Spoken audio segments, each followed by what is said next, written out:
You know, Hasmik, I really miss these yoga balls because I think it was in 2007, 8, maybe 9 that I used to come here for Pilates.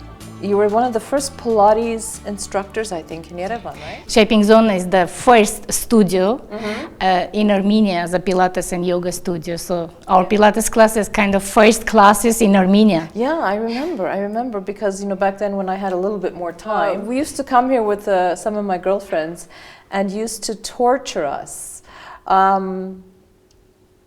Has the business grown since then? Yeah, every year since 2006, since I opened, and every year I see it's growing, and there was a couple of years when it's growing not so fast, right? Because some other studios start to open, but then it came back again, and I grow now as well. I see the difference. Right. So you now offer Pilates, yoga. What other services do you have here? Now there are so many names of fitnesses, you know, like body conditioning, Pilates, yoga Lattes, pop Pilates, aerobics. I mean, you can call them as you want. Right. Do anything. Call it as you want. Just exercise. Yeah, That's just my keep opinion. moving. Yeah. Just keep moving. There's right. different kind of yoga you can serve. So I think for me, it doesn't matter the name. We met each other even before then, when we had some issues. You were a professional physiotherapist, massage therapist, right? Yeah. And that's what you were doing before you opened up the center. But Hasmik, you have 2 children, a daughter and a son. And you're a single mom. I'm proud of that. You're proud of that? Yes. Yeah. You're a single mom, and it's hard to be a single mom anywhere in the world. But in a country like Armenia, where there are very few benefits and very few avenues, and there's a lot of stereotypes, right, about the role of women, and I don't know what the figures are. I think the last time I checked, I mean, what was it? 0.3% of businesses, you know, are run by women. I mean, there's very few Armenia? in Armenia. So you in 2006, you know, you decide to open up this studio on your own. It was kind of risk, wasn't it? No, it's not a risk. It's kind of brave. Yes, step. for sure. I don't feel so, but I think I'm now like when you that. look back. I'm like that. Yeah, you're crazy. Yeah. Yeah. I don't know. In a good way. Yes. You know, about women in Armenia. Right. Lately I post in Facebook very interesting phrase. I will translate it from Russia. It says, so if you're such a man, come to Armenia and be a woman. Oh my God, I love it. Yes, I like it. I think I'm going to use that from now on. Yeah, try being a woman here if you're such a man, right? Yes, if you're such a man. So I think that's how women in Armenia. Yeah. We carry a lot. As you mentioned, I'm a single mom, and I kind of proud, but it's not proud. But it is, I am who I am, yeah. You know, and I have my children. I don't know. It's not hard for me, I mean, to be a woman. I work and I raise my children, and I don't know. That's the goal of my life. Right. I think then why we're working, why we're earning money. It's just to spend, to raise our kids, and I think that's life. Yeah, yeah. I think that's, you know, I look at the women in Armenia and the dual burdens they have of raising families and being the primary caretaker in the homes. Oftentimes families are living, you know, multi-generational families, right? The grandparents are there, and then the horizontal they don't sister-in-law, want, the brother-in-law, and the children, yes. and the grandchildren, and all everybody living together to keep that balance, that social and familial balance. Traditions, and then there's the outside world, because, you know, very few people can afford for their wives to stay home. Everybody's working now, everybody's trying to work.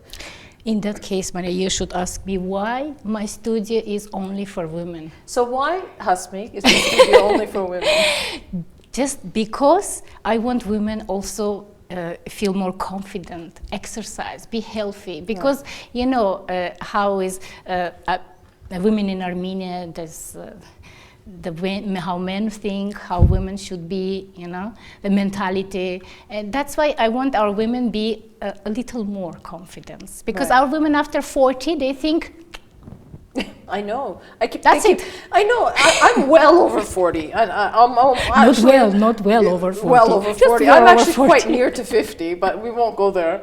And I often hear, stories of women after 40. They should be a certain way. They shouldn't have to take care of themselves. They should. I mean, it's just for me. I was telling somebody today. I don't intend on, being the typical Armenian grandmother and sitting at home and knitting a sock. I mean, I would love to knit a sock if I knew how to, but I still feel in my life I have so much more to accomplish and so much more to learn still. And I think that's the message that women oftentimes aren't receiving from society, from family, from husbands, right? So I have special classes. Women after 50. Okay. They are coming in special during the week, 2 or 3 classes. So they're coming. They pay very symbolic, 500 dirham. That's nothing, I think. Yeah, it is nothing. And we have class. And sometimes they're selling, I didn't tell my neighbors where I'm going. I didn't tell my daughter-in-law. I didn't tell my daughter-in-law where I'm going. Really? Sometimes they are coming, hiding from the husband, Something like, it was very funny. So even 500 payments sometimes is a lot. Right. Sometimes they are late and they're saying, can I pay 250? I'm late. It's so funny. And I'm saying, okay, go, please. Forget it, I don't need it. No, but it's so funny. Can I pay 250 because I'm late? So, and now we don't have that classes, but I have an idea. I will continue probably because it's a very good idea. And Hasmik, I think it's not so much that you try to get women to fit that, that ideal shape and beauty. We are so screwed up as women oftentimes because, from a very young age, we're taught that our appearance is so important to who we are rather than what's inside of me is important. Your message for all the number of years that I've known you is really about being healthy. Healthy. Because if you're not healthy. Because a woman over 50, we know how important exercise. And our women after 40 have a lot of problem. Health problems. Health problem. And they don't know that with exercise they can solve half a problem. Right. I always give example that someone told me like in Africa, in South Africa, if someone goes to doctor, first question of doctor is, do you smoke? Do you exercise? No. Yes, I smoke. No, I don't exercise. Okay, what doctor is telling you?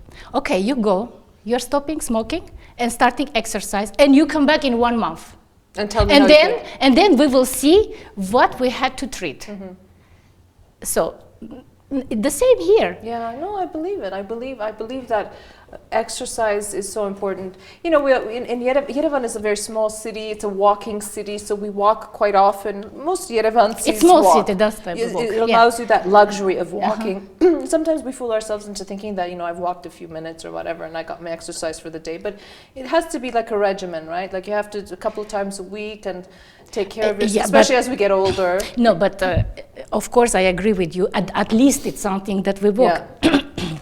And many women are telling me, I do homework all day, Housework, I cook, every day, so I might move. But I'm saying, no, my message is no, that's not enough. If you have a neck problem, you can do your laundry and cooking whole day, but that's not a solution. Right. You have to do special exercises. You have to work with professional. I think you've inspired me, Hasmik. I'm going to start coming back to the shaping zone and start taking some of your classes. I hope you won't torture me, but I really...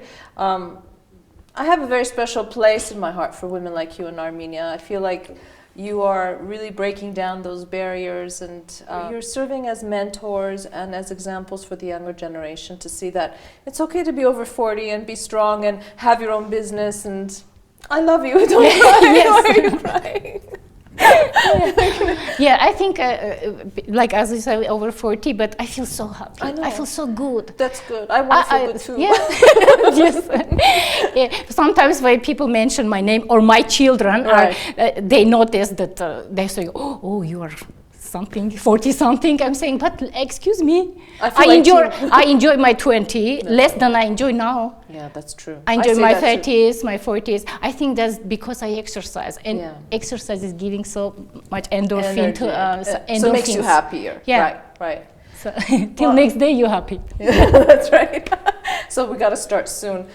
Maybe 6 months from now, we'll have another where I will be in like track pants and we'll be doing exercises. How's that? Okay. Yeah. Promise? I promise. Can you do interview after 6 months again? Yes. We will, I promise. And I want to thank you because this is the first time in my life that I've done an interview barefoot without shoes. Because we're in your space here. We didn't want to ruin the carpet. That's a holy carpet. So. Yeah, I know. I've been on this carpet before, I know. So I don't know, I always say the same thing to my guests, that I wish you luck and hopefully we'll see each other again. But you make your own luck, Hasmik Avetisyan. You don't wait for luck to happen to you. So we have to. It's our choice. We can choose to be like this or like that. Sometimes I'm like this, I'm so unhappy, I'm so, but then I'm saying, excuse me. That's right. Look at what I've done. So thank you very much.